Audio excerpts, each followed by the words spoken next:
नमस्कार. आज आपण एका अशा गोष्टीबद्दल बोलणार आहोत जी विज्ञानाच्या जगात खूप महत्वाची आहे. आवर्त सारणी. आता हे फक्त मूलद्रव्यांचे कोष्टक नाहीये, अजिबात नाही.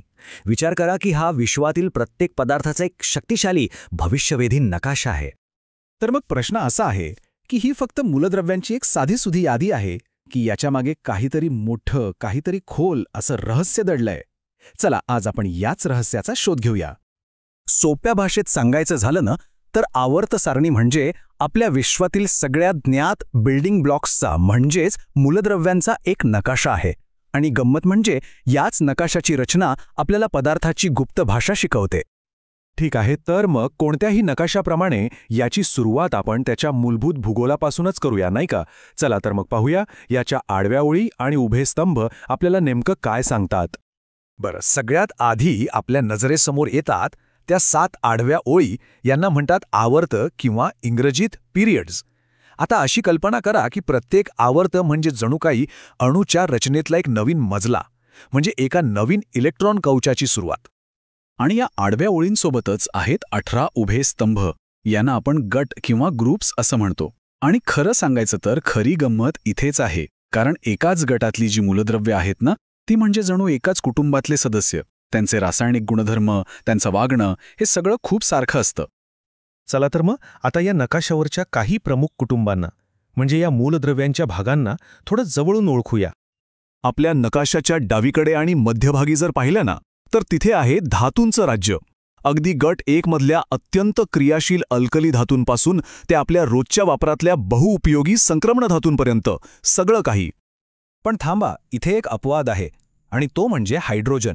जरी त्याला गट 1 मध्ये ठेवलं असलं तरी ते एक भलतंच रहस्यमयी मूलद्रव्य आहे. म्हणजे बघा, ते कधी अल्कली धातूसारखं वागतं तर कधी थेट हॅलोजनसारखं. त्यामुळे ते खरंच एक वेगळंच प्रकरण आहे, नाही का? आता आपण आपल्या नकाशावरच्या प्रवासात पुढे जाऊया. उजव्या बाजूला इथे आपल्याला भेटतात हॅलोजन्स, आणि ते प्रसिद्ध, कोणाशीही जास्त न बोलणारे, उदासीन, उत्कृष्ट वायू म्हणजे नोबल गॅसेस. ठीक आहे, तर आत्तापर्यंत आपण हा नकाशा पाहिला. पण ह्या नकाशात एक गुप्त कोड दडलेला आहे.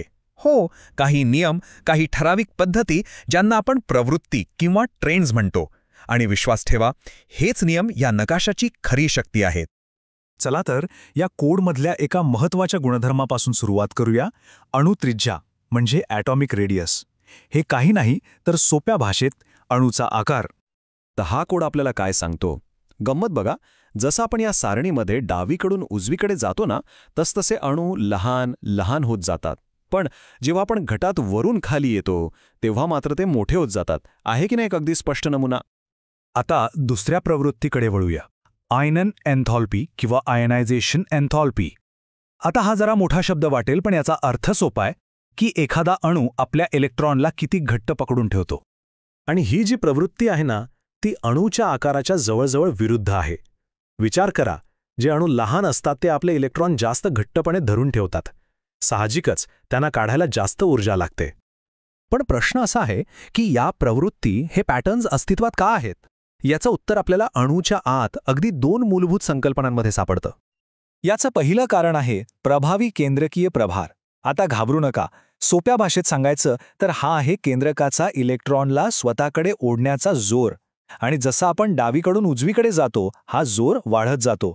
इलेक्ट्रॉन अजून जवळ ओढले जातात आणि बरोबर अणू लहान होतो. आणि दुसरं कारण आहे परिरक्षण प्रभाव किंवा शिल्डिंग इफेक्ट. यात काय होतं की गटात खाली जाताना आतले इलेक्ट्रॉन कवच बाहेरच्या इलेक्ट्रॉनसाठी एका ढालीसारखं काम करतात. त्यामुळे केंद्रकाचं आकर्षण कमी होतं आणि परिणामी अणू मोठा होतो. सोपं आहे की नाही? तर बघा, आता आपल्याकडे नकाशाही आहे आणि त्याचे गुप्त नियमही माहिती आहेत. चला तर मग या सगळ्याचा वापर करून सर्वात महत्त्वाच्या गुणधर्माचा अंदाज लावूया, आणि तो म्हणजे रासायनिक अभिक्रियाशीलता. हे नियम आपल्याला अगदी स्पष्टपणे सांगतात की नकाशावर कुठे बघायचं. जे धातू आपले इलेक्ट्रॉन सहजपणे देतात ते गटात खाली जाताना जास्त क्रियाशील होतात.